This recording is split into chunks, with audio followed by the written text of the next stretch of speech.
Hello and welcome to episode six, seven, six. I can't remember now. Anyway, welcome to this episode of The Saints Struggle. My name is Manxman Matt, and this is the start of season three of this save. So if you're new with us for this episode, I urge you to go back and watch the rest of the series. All the Football Manager videos on the channel at the moment are from the same series. We started out at Chelsea. We got sacked before Christmas. We then took over at Aston Villa, where we were there for 12 months ish. And then in January of this year, in game, we took over at Southampton, and we managed to not get relegated, which is positive. It's not quite what we were hoping for, but we managed to keep the job. So this is going to be I'll go through how we fared in pre-season after I've gone through the transfers, and then we'll play our first game of the season, which is against Leicester. So we'll start with the transfers. So as you can see, I've brought in a fair bit of money, but I've spent a whole lot more. So we'll just go through the outgoings first. So Redmond's gone, Emre Moore's gone out on loan, Højbjerg's gone, Bufal's gone, Harrison Reed's gone, Yoshida's gone, Classy's gone, and Gabbiadini's gone, Prato's gone, Charlie Austin's gone, and the rest of them are players that have gone out on loan we're not bringing any funds in for. So Emre Moore, we're bringing in £250,000 a month plus that Swansea are paying all of his wages. We're not playing with wingers, and it was handy to get him off the books. As you can see, I've spent £183 million, which is disgusting, really. When you think that we finished two places above relegation last season. So Liam Kelly, Galini, Holtby, and Danny Ings were already agreed to come in prior to this season even starting. So I'd bought those all last year with a view to sort of having some decent players coming into the club. So if we start with Liam Kelly, he's a central midfielder. He can play defensive midfield, so I can go to a diamond if I want. He's also a good Mazzala, which is obviously one of the positions we use quite a lot in central midfield. He's 4.5 stars, a little bit of room for potential. Would have been sort of probably third best central midfielder at the club, maybe fourth best before all of the transfers that I've made. So um, yeah, you I think he's a good buy, and he can do a job as a cam as well, which is always handy. The next man we brought in is Lewis Holtby from Stoke. We needed a good cam to rival Dusan Tadic. Couldn't find one, so Lewis Holtby is what we've got instead. Be probably one of the three on the right hand side there, Holtby, Tadic, or James Ward-Prowse that's going to be playing in that role. I would guess Holtby is going to start. I guess Holtby is the one that's going to start, but maybe not. Galini is a name that those of you that have been watching the save for a while will recognise. He was our goalkeeper at Aston Villa. He came up on our scout reports as somebody that we should look at getting, who may even become better than Fraser Forster. At the time, Alex McCarthy wouldn't sign a new contract. He was asking for like 50 grand a week, and I was basically telling him to piss off then. He McCarthy eventually signed a contract on lower wages than he was on already, but it's good to have Galini there, sort of pressure in as a young option. Brought in Danny Ings because we needed somebody who can either do complete forward or a more defensive forward role to go alongside the advanced forwards that we've got. I know Ings can play advanced forward as well, but I wanted a couple of players who were sort of on the same quality playing up front. Yeah, so Danny Ings alongside Jackson Martinez would be a good partnership, I thought. We then picked James Wilson up on a free. United let him go. I know I've had him on loan a couple of times at Villa and not really played him, but he's got the potential, and he's fourth choice striker for us, realistically, and we needed to bring in strikers. I got rid of Gabbiadini and Prato because they're not proper strikers, hoping that I could bring in a couple. We really struggled to get some strikers in the end, so we nearly ended up with not enough strikers, and I was worried. So I'm glad that we did bring Wilson in the end. It was a bit of a risk, but for no money, it's fine.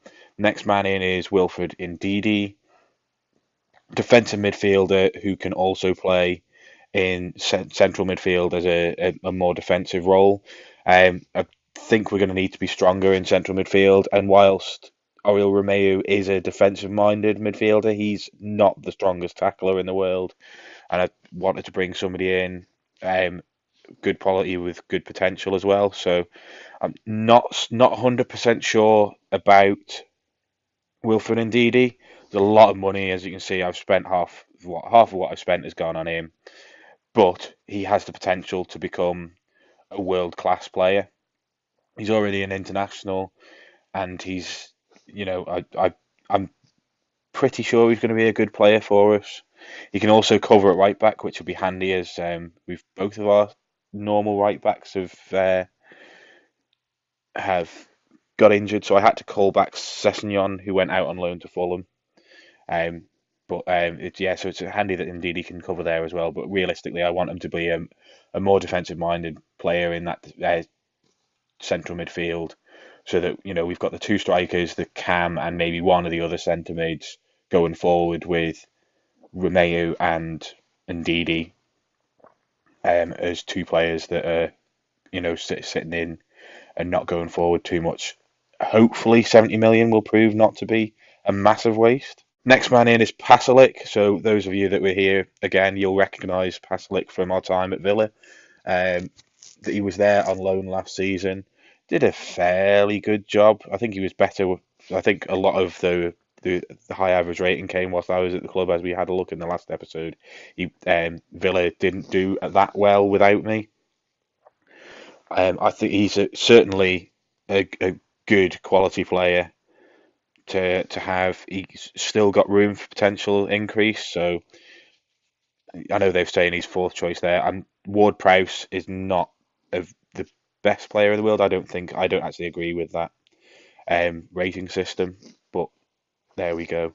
The next player we brought in was Rollon, another defensive-minded central midfielder. I actually put a bid in for him. I think his work permit failed first time, and I just forgot about him. And then it came up, and I just accepted it. So we've now overloaded in midfield. I tried to get rid of Ward Prowse, but he wouldn't go. So we've now got a load, and I'm talking lots and lots of central midfielders, and we can't get rid of them. So I'm expecting some of our central midfielders to get unhappy, and some of the players that we brought in may go, or some of the players we already had may go. I'm not sure yet. I haven't really decided what my central midfield is going to be. We've then brought in Rudiger from Chelsea. I wanted. That's not Rudiger. I then brought in Rudiger from Chelsea. He's a centre back, as good as anybody that we've got at the club. With Yoshida leaving, we needed an extra man, so we've now got Maguire, Lenglet, Rudiger, and Cahill as our four sort of guys. With Bednarak, who is one of our players that was out on loan last year, that actually played really well whilst he was there. It is sort of like a fifth man cover, but we've now got a good number of good quality players at centre back, so I'm now happy with our defence. Cyrus Christie's come in because of that injury crisis at right back. So Cedric's out probably till Christmas, maybe just before. Um, Durham, I think, is out for 4 weeks or 6 weeks. I brought Sessegnon back from loan, but he's not the best in the world. So bringing somebody who's got a bit of experience playing in the Premier League, I decided that I'd rather have him come in as extra cover. I can always just get rid of him again in January. We had budget to spare. We still got 125 grand of wage budget and 15 million pounds to spend. So I decided rather than playing somebody out of position or playing a youngster, I'm going to do what a Chelsea manager would do and fill the space with a guy with at least some experience. And then finally, after searching and searching and searching and searching for strikers, not really finding what I wanted, we've gone for Kelechi Iheanacho. He's almost at potential now. He's got no scope to increase. James Wilson should end up as a better striker than him. But I needed somebody that I can throw in and can sort of hopefully trust to play in a good position. So I've brought him in. I'm fairly happy with that. But Danny Ings and Jackson Martinez will be starting ahead of him. A bit on the pricey side at 40 million, but he's not exactly as pricey as Ndidi was. But I guess that's the way transfers are going in the Premier League these days. So a couple of players on the cheap there, but mostly sort of on or around the 10 to 15 million pound mark, with two players that were considerably more. And we've sold players that I'm not particularly fussed about. Gabbiadini's getting on, Prato's getting on, and they don't play in the right positions. Charlie Austin getting on, doesn't play in the right position. Redmond, we're not playing with wingers anymore. Boufal, we're not playing with wingers anymore. Højbjerg was a central midfielder that's nowhere near as good as a quality as any of the ones we brought in. Jordy Classy again, probably not as good as any of the central midfielders we brought in. So I'm happy with the transfers. I could have done with a better striker, but couldn't find one. Probably brought in one too many centre mid, but that's about it. So if we just have a look, the other thing I should mention is the transfer window now closes before the Thursday before the league starts. I don't know whether that's a real thing in real life or whether that's a new for FM thing that they're bringing in. That from 2019 the transfer window stops is closed before the Premier League starts. But it's interesting. Does mean that if you get any injuries early on in the season, you can't sort anything out. But we'll see how it goes. Let's just have a quick look at how we fared in our pre-season. So as you can see, played some smaller teams in pre-season. I don't know who the first two are. I'm not even going to try and pronounce them. Won fairly comfortably. We then beat Maritimo. I can't remember what they're called. Maritimo maybe. Beat them 1-0. Beat Westerlo 3-0. And then we lost 2-0 to Fiorentina. Starting the Premier League against Leicester today. I'm pretty happy with pre-season.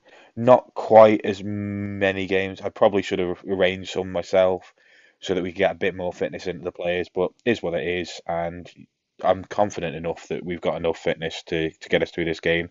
Away against Leicester is probably going to be a bit of a tough challenge, and then Man City is to be the first team to visit us, followed by an away trip to Arsenal in the league.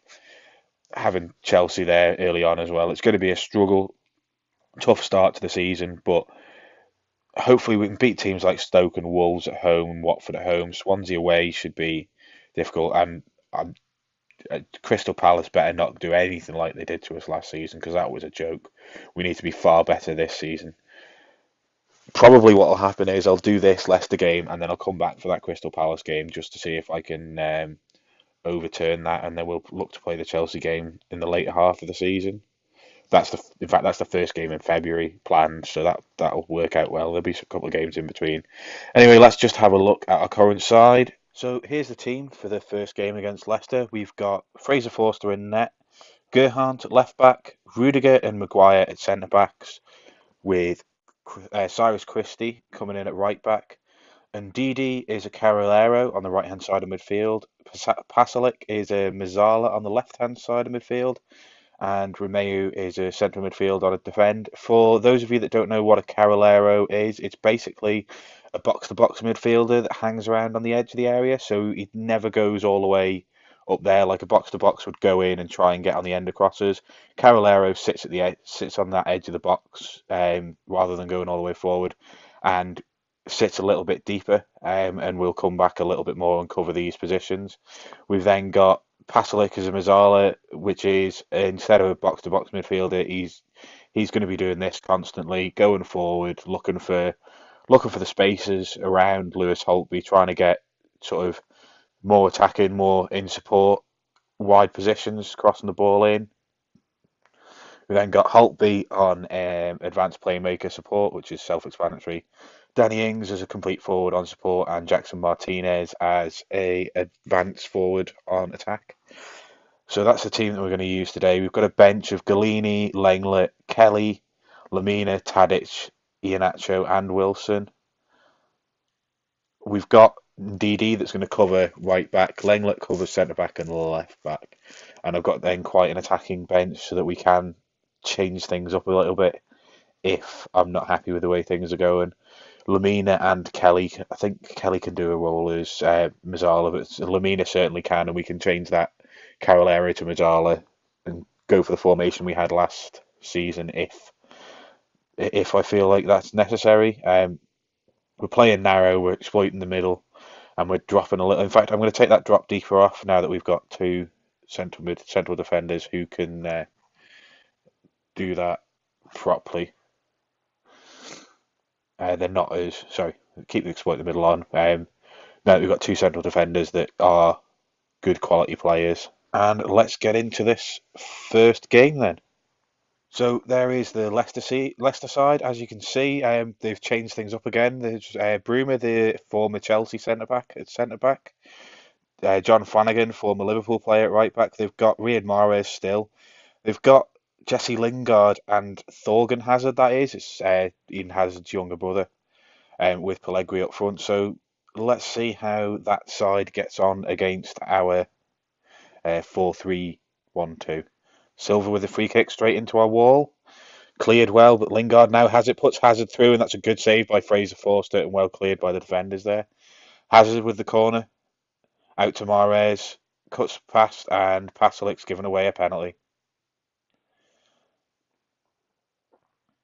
So 10 minutes in, and Silva puts, so that's Adrian Silva, sorry, has put Leicester City 1-0 up. Fraser Forster should have had that. That's disappointing. So Forster clears here. Martinez doesn't get there though. And Didi's picked it up. Martinez now. Danny Ings, Pasalic, out to Gerhardt, who's put it straight into the goalkeeper's hands. That's poor. Romeu's won it back, but it's only cleared as far as their defenders. Flanagan on the overlap there, crosses the ball in, Pellegrini, and that should have been 2-0 Leicester. We were lucky to get away with that. Mahrez is through, cleared by us though. Cleared again. Hazard, Pellegrini, Mahrez, Pellegrini, and that's 2-0. Oh, that's disappointing. So Silva into Abora. Pellegrini then out to Mahrez. Mahrez beats his man, squares it to Pellegrini, and that's 2-0. That's disappointing. Corner for them. Lingard, well blocked by Romeu. Flanagan's gone down, but I think we were all right. And yeah, goal kick. So half time, and the score's 2-0. Lewis Holtby is having a terrible game in that play, in that attacking midfield position. Cyrus Christie and Gerhardt, really, we need some good attacking fullbacks, and they're just not having a good game. Going to bring Tadic on for Holtby straight away. No messing about there. And we'll see how things are going. I'm just going to change that from structured to flexible and see if that allows any better. And we'll just see how that goes at the start of the second half. I think Iheanacho is probably going to come on fairly swiftly here.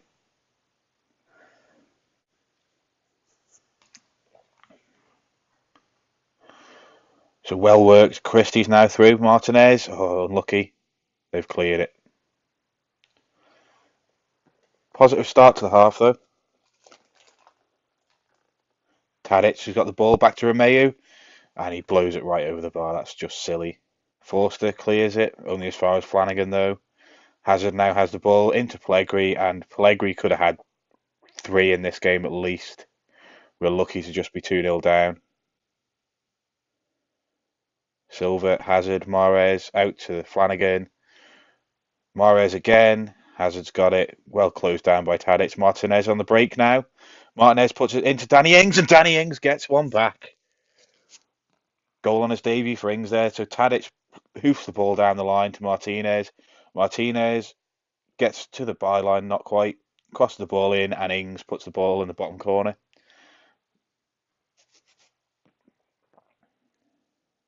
If we can build on this, don't concede straight from kickoff.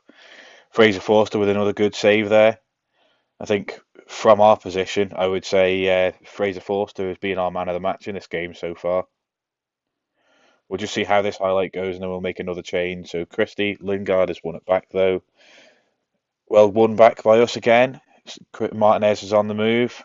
Gets tackled though. Romeo wins it back. Pasalic, Tadic, Ings, Ndidi, Tadic, Ings, Gerhardt. Unlucky. Good save by their goalkeeper. Right. So I'm going to bring Lamina on for Pasalic, who's not having the best of games. We'll leave it 10 minutes and then bring Iheanacho on. You know what? Let's give Iheanacho a bit more time to get into this game. There's probably about 15 minutes with added time left. Bring him on for Martinez and just see if he can make any difference in this game. So Lamina loses it out to Hazard though. Pellegrini Mahrez is through, and we're lucky not to concede there as well. This should be the end of game highlights. The corner comes in. Mahrez, we've cleared it. Lamina's cleared it, and that's the end of the game. Whilst the scoreline is fairly close, we were lucky not to lose that game 4 or 5-1. We didn't really have any other chances other than the goal we scored, whereas Pellegrini missed 2 sitters for them. Mahrez could have had a couple. We, yeah, we certainly need to do better. I think we've got to realise that there's a lot of new players, so we are going to have players that are sort of making their things. I also need to work out what our strongest team is. I'm pretty sure Tadic is going to start in the next game.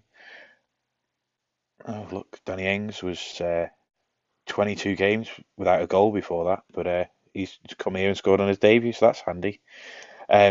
Yeah, so probably making a few changes to that team. Pasalic will probably get dropped and Lamina back in, and we'll start with Tadic instead of Holtby and see how that goes. Make changes sort of as we are, and eventually we'll find our feet and see what's happened. So those are the Premier League results on opening day. So whilst we lost to Leicester City, City beat Watford, Spurs and Liverpool drew, Brighton and Huddersfield drew, West Brom and Burnley drew, and United are playing later on tonight. So what we'll do is we will come back for Crystal Palace. That's probably a little bit too far, isn't it? I know I said Palace, but we're midway into October there. That's over 2 months away, so I think that's a little bit too long. I'll tell you what we'll do. We'll come back for Chelsea. Come back for that Chelsea game, the end of September. I know it's fairly close, but it'd be nice to see if we can do what we did at the end of last season to them. Then probably jump ahead, play Spurs, Liverpool, and Chelsea again, maybe something along those lines.